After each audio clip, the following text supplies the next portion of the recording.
Alright guys, welcome to day 2 of what's become a lot bigger struggle than it really needed to be and should be. I'm just hurting myself. Quite literally hosed myself when I stuffed the radiator hose in, which maybe you can actually see it now. Yeah, I think possibly. But anyway, I stuffed that guy in there and the intention was to put it on the water pump first, then put the water pump on the car. And I got distracted in a hurry and did not do that. So now the water pump's glued to the car basically, so it's not coming back off. And we have to try and finagle the hose onto it somehow, which is not going to be fun at all. As a consequence, I did something I should have done right from the start, really. I went ahead and just pulled the radiator out, so now I can have a little bit of access down. Yeah, sorry guys, had a technology problem again with the camera, so gotta have to do a little post-editing voiceover here. Anyway, what I was trying to say was I should have pulled the radiator out to begin with because it gave me much better access to that lower radiator hose to finagle it in. And since I painted myself into a corner where I forgot to put that spring clamp in before all that went together, it was just impossible to do it any other way. So I had to make myself some room. Then I went on to explain that because of my mistake, I couldn't actually get the factory style spring clamp in there anymore because there just wouldn't be any room to work without having the freedom of motion of having the water pump disconnected. And then I went on a explanation to explain that I don't like standard hardware style hose clamps because they will get loose and they extrude the hose through the little slots in them and stuff like that. So what we're about to jump cut to is me explaining the style of constant tension clamp I did use and why I like those. So sorry for the jump cut here. And try that again. These things at the top here are actually springs. So when you tighten this down, it will stay tight. It won't back off. And as opposed to a traditional worm gear style clamp, once that's tight, there aren't any serrations on the inside of it. It's just all smooth, so it won't extrude the hose through here the way old school ones do. I actually bought these for a different project. These are like $5 a piece, but good thing I have them because I'm going to need them today. So I'm going to get that hose on, probably get the heater core hose put back on too, so it goes to the water pump as well, and there's really not much to see there other than me doing it. So it's just time to get to work. This car's got to get done today, so we need to get on it. Alright guys, there's something I want to show you quick on these heater hoses, and you might find this on a lot of different kinds of replacement hoses. But if you look at these, you'll see they're not the same wall thickness. The new one is much thinner, and I'm sure that's a cost reduction over time. I seriously doubt that they made the material better so they use less now. They probably just cheaped it out. But the problem that creates for us is that this spring tension clamp is less likely to stay on because it's a smaller hose.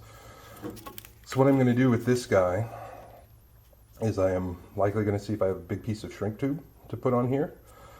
And if I don't, then I will probably just put like a couple wraps of electrical tape or something around it just to make up that thickness, because I really do want to use a constant tension style clamp. Pretty much anything that'll make up that thickness will make sure that this clamp never leaks again. It'll be fine. But just something to keep in mind. See you in a little bit here. I've got the lower hose like 90% of the way on here, and it's just being a bear. So I'm just kind of hoping to warm it up a little bit with the old incandescent shop light. It's, I don't know, 40 degrees in the shop, 35, something like that. So it's a little cold out. But anyway, we'll be back in a little bit. All right, guys, we got it all in there. It was a just super monster pain in the ass. Yeah, I totally should have put that hose on before I put the pump on. What I did is just kind of tried to grease everything up and just get it slid on there. I had to fight with it because you just can't push directly on this because it goes up through that casting. Heater hose ended up not using any shrink tube or anything. I actually did have some that fit, but it feels satisfactorily tight. I actually had to take that hose off once already and reorient the tool so I could get on that clamp, and the hose was almost impossible to remove without the clamp on it. So I think we're probably in good shape there. Next thing we're going to do is put the timing belt on and time the motor. I just wanted to show you a little bit about that. on this car, see if the camera will focus on, I don't know what you'll be able to see.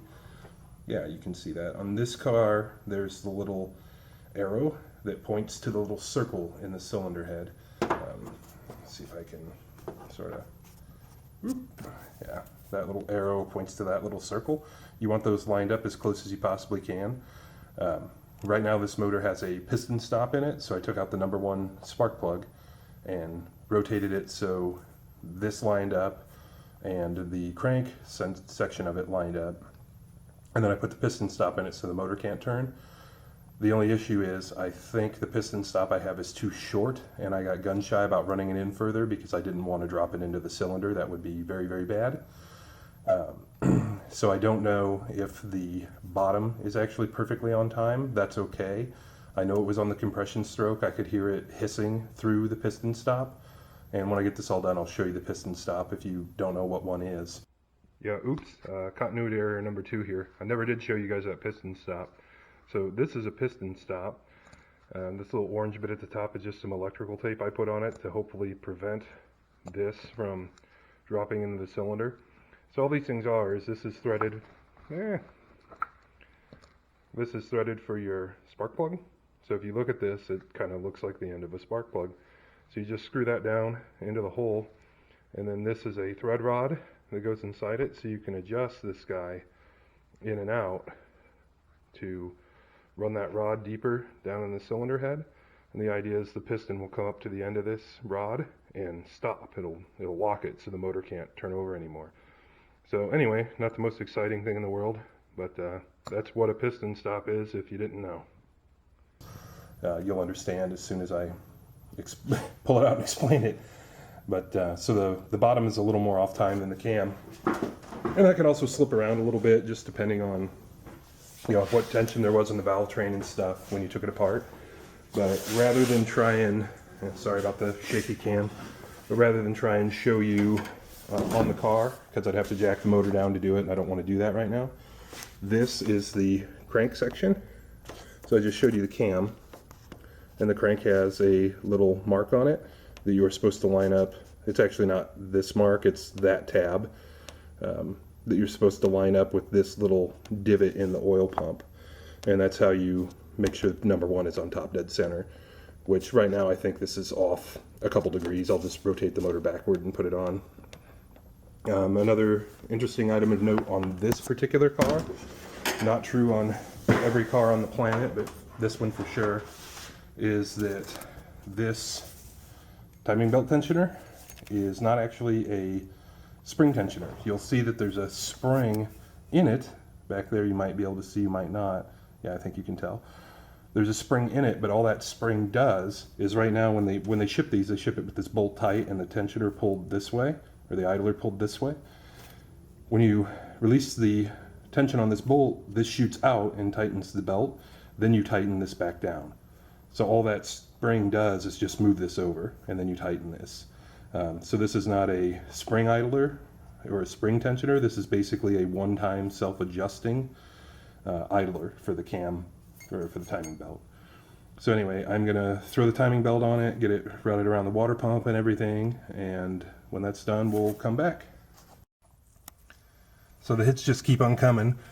I got under the car to see how far off time it is, and I'm gonna guess it's impossible for you to see, but the issue I have is the motor is actually too far forward, and this is a right-hand thread bolt, so I have to turn the crank the other direction to pull it into time.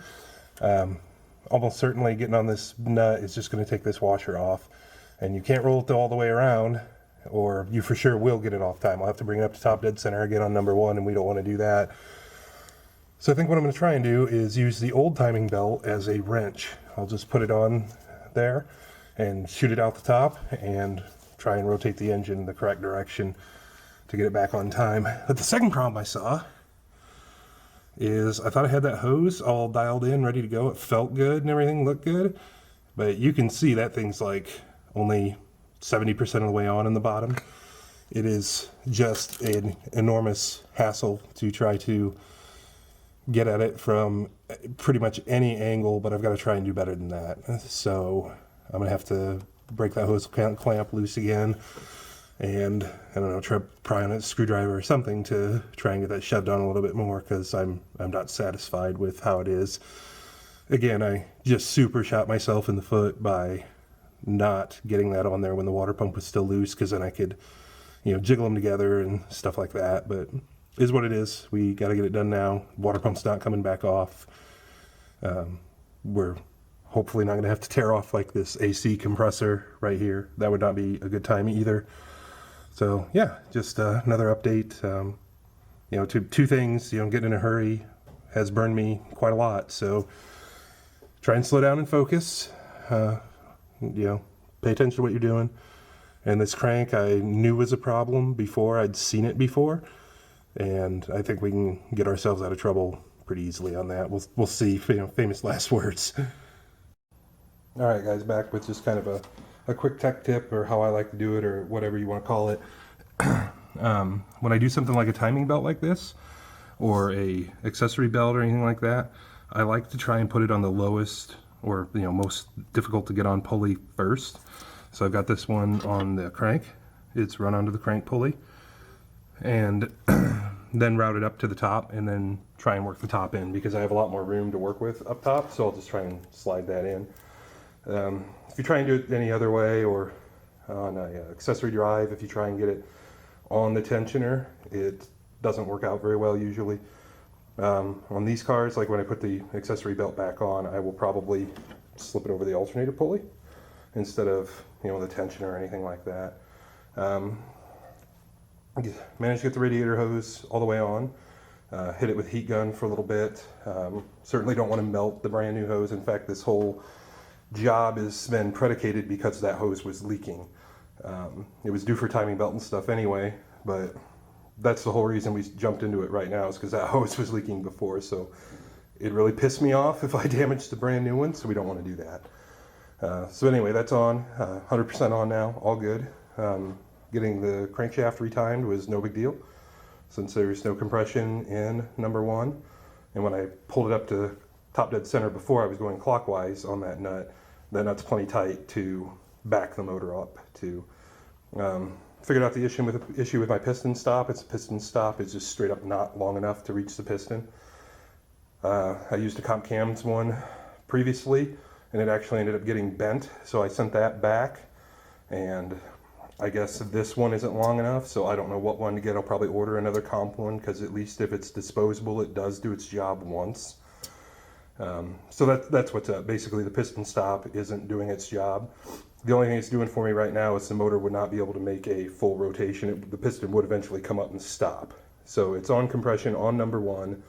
Intake valves are closed, or we're hoping that's how this is all going. Pretty sure that's what's happening. So even if you tried to turn it over, it would eventually stop right now, but it's not working the way it's supposed to. The piston stop is supposed to seize the motor right where it is, so stuff doesn't move around, and stuff is moving around. But anyway, we'll get it done. We'll get the timing belt slap back on it.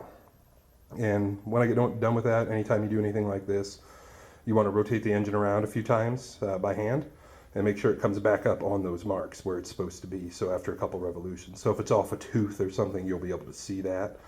The really good news here is these are non-interference motors. So if it's mistimed, there's no risk of bending a valve or anything like that. It just won't run as well as it's supposed to, especially by one tooth. You may even be hard pressed to know that it's out by a tooth. These are 88 horsepower cars, so if it's down 5 horsepower, are you really going to know? It's hard to say. So anyway, that's the I guess quick tip, or quick way I like to do it, and quick catch up. Yeah, something else I wanted to mention quick. When you're doing a timing belt like this, it's sort of important, if you all can, to get the tension side of the belt tight. What I mean by that is, this is the tight side, the side that kind of goes straight up. So that's the side that's actually getting the load applied to it. The other side is the loose side. It's the recoil side. So when you put the belt on, you want to try and get this tension side to be tight. So this I can't pull or push to get this to go another tooth. This is pretty much timed correctly. This side of the pulley, you can see the belt's loose in, which is fine, because what's going to happen now that the tension side is tight is when I release that tensioner and it slides over and I tighten that bolt back down, tighten it down, is the motor will remain in time. If I were to have all this slack over here and then slide that tensioner, the cam or the crank could move and it could cause it to be off a tooth. So the way it is right now, it should remain in time when I go to tighten it up. So just something to keep in mind if you're doing a timing belt is you want to make sure this is, you know, as tight as it can be, that you're not off a tooth or going to be off a tooth, and you want your slack on the slack side. Hey guys, here's just another quick snippet for you. If you don't have like ludicrous novelty sized extensions, like I think this one's a 2 foot, and I think the one that's in there right now is a 2 foot extension, just to get that piston stop out. Yeah, get some. You don't, absolutely not a tool you have to have, but good grief, does it make life easier. So instead of having to get an extension down in here and being overhead cam, it's got a really tall head, so spark plug's way down in there, or stacking up like 5 extensions so they're all floppy and trying to get it something like this. Yeah, just use your giant one and get it out past the grill and be done with it. So just another quick thing. Not expensive, get whatever brand you want. You can make one, you know, get a piece of rebar or whatever you want and build one out of a cheap shorter one. But yeah, just handy to have. Alright guys, so I've got the timing belt on, tensioned. I've run the motor around, so number one's back up on compression. And you can see that the dot or the arrow for the cam doesn't quite perfectly line up to the dot on the head. Well, that's not always going to just fall dead nuts on. These are rubber belts and they will be a little bit slack or stretch one way or the other or anything else. What we're concerned about or thinking about is for this to be a tooth off, which right now I don't believe it is. That would mean this would need to come back this way the entire distance from either valley to valley, or if it's easier for you to see, peak to peak. In centerline actual distance on this circle, I would say that's probably like, I would guess 3/8 of an inch. If we moved this arrow back 3/8 of an inch, I believe it would be this amount off retarded. And so right now this is reading ever so slightly advanced. I don't believe it to be off a tooth. I think this is probably fine. I think this is more or less how it looked before I took it apart.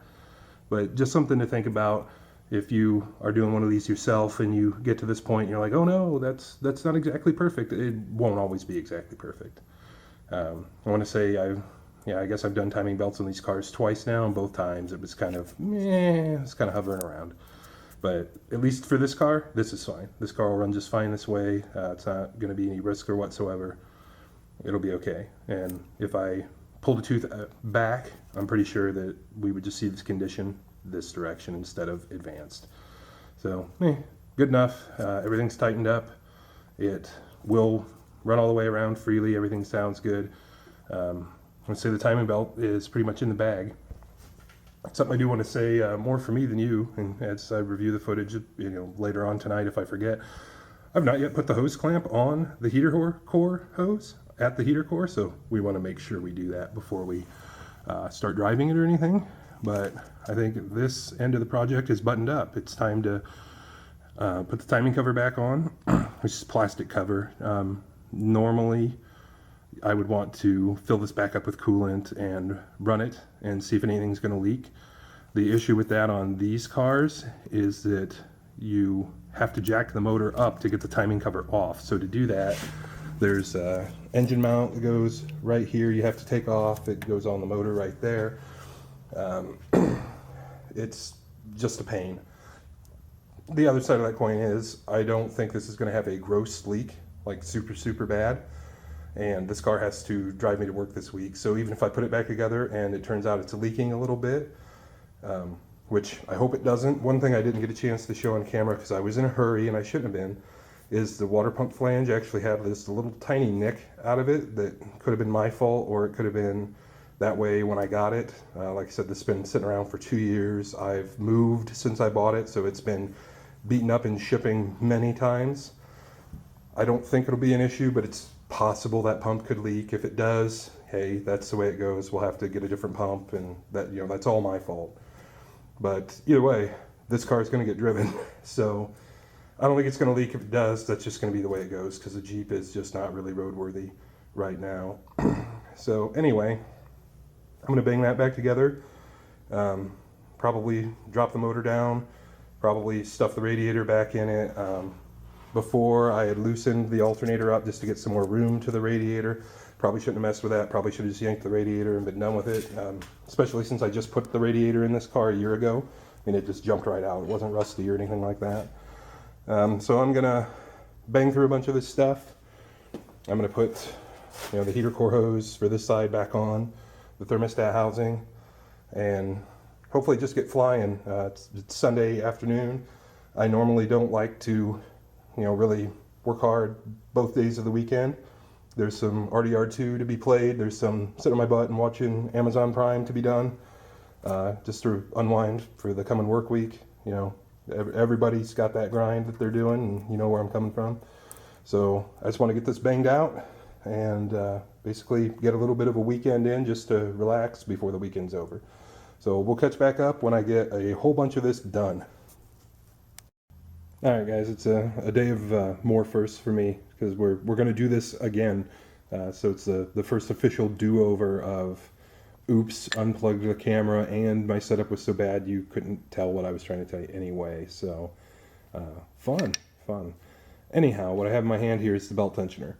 And what I was trying to say was, if for people who don't have any experience with these cars whatsoever in this 1.9 liter engine, they're kind of ticky, tappy, noisy little motors anyway. The injectors in them are loud. I think the valve train in them is kind of loud. This was an economy car when it was new. I think in 95 you could pick from the wagon, which this one is, the sedan, so the 4-door, you know, trunk opening car, or the coupe, all with the same options for 10 grand. So you could buy one of these, anybody you wanted, brand new in 1995 for 10,000 bucks. My dad bought a new loaded out Silverado in 95, and it was like 28,000 bucks. So, you know, these have always been cheap cars. They serve my purposes well, and I will overlook a lot of sins because these things get like 38 miles per gallon the way I tend to operate them. You know, like 60 miles an hour, country back roads. This car routinely turns in like 38. The best it's done is like 39 and a quarter. If it's pretty much dead empty of any cargo, and you know, like quarter tank of gas, it'll squeak up almost 40 miles per gallon. So we overlook a lot of those things. That's what this car always was. It was a cheap, economical car. But anyhow, so driving this car, when I would come off of idle, it would be a little more ticky-tappy, tacky than it should have been, I thought. It sounded very much like a lifter issue, but it would idle fine, it runs fine, whereas, you know, running idle as well as these cars do. And it would go away. You know, it wasn't an exhaust leak kind of noise, which this has an exhaust leak too, but it was different than that. So I did what a lot of people would do. I went around the motor with the old screwdriver in the ear and listened to different things, and came down to, hey, this belt tensioner sounds kind of loud. And when I would rev the car, it would kind of weak. I was like, okay, well, cool. We'll get new one of those, and maybe that'll get rid of the issue. And the reason I'm telling you this now is because it's time to put the tensioner back on. Anyway, you can hear that. You spin it. It's a little bit loud, but really it's not so bad. It doesn't really have any play in it. But whatever. We already bought the new one. Just a new pulley would have been like 20 bucks. Buying the whole tensioner is like 40. And it appeared that that was true no matter really where it came from. So, and when I took this one off and went to release the tension, it actually stayed in the release position until I smacked it with a screwdriver, and then it sprang back.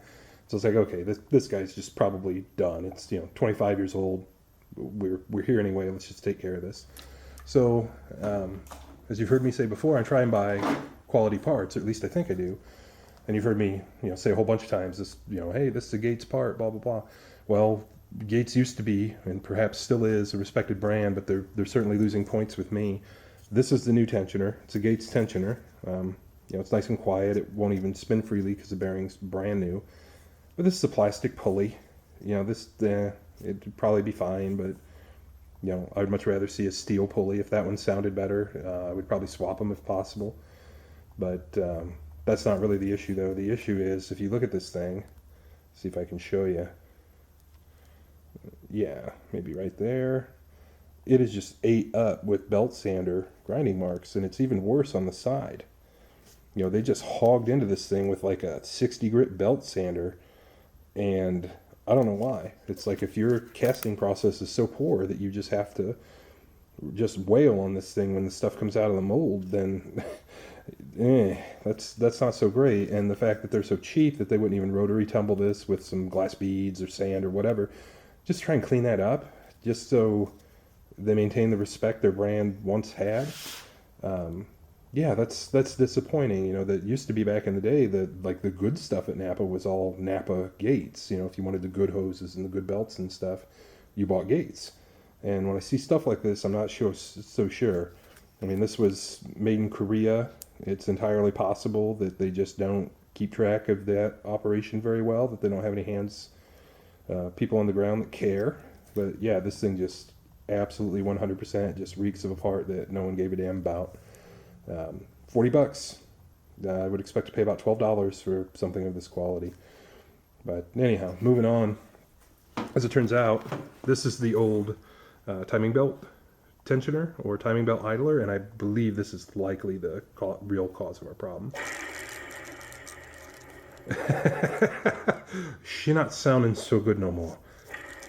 Yeah, so that's not cool. So timing belt was coming anyway. That's the timing belt, and the tensioner is the tensioner is part of the water pump. So when you get a new water pump, you get a new one of these anyhow. Oh no! It looks like the test rig lasted just long enough. But anyway, so I'm hoping that gets rid of our extra normal than usual ticky tappy noises, and we'll get this disappointment to manufacturing thrown at the car, get the serpentine belt put back on and all that good stuff, and we'll catch back up when some more work's done.